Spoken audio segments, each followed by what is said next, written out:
لما نعمل بصارة الأكلة الخطيرة دي يبقى لازم شوية تحابيش كده جنبها. البصارة تحمير البصلة حلوة بتاعتها، الله على جمال بقى البصلة كده لما تجيبيها وتنزلي كده على البصارة، الجمال ده كله.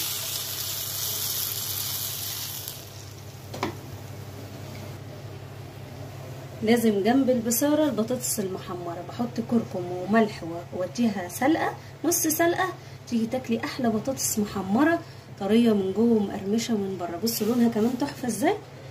طيب وبعدين ما تحلاش الاكلة غير مع البتنجان المخلل، معمول بتتبيلة حلوة مش ممكن، شوية دقة كده حلوة، خلطة جميلة، فلفل احمر وفلفل حراق وليمون وخل وملح وكمون، وتاكلي احلى بتنجان مخلل مع احلى بصارة وبألف هنا.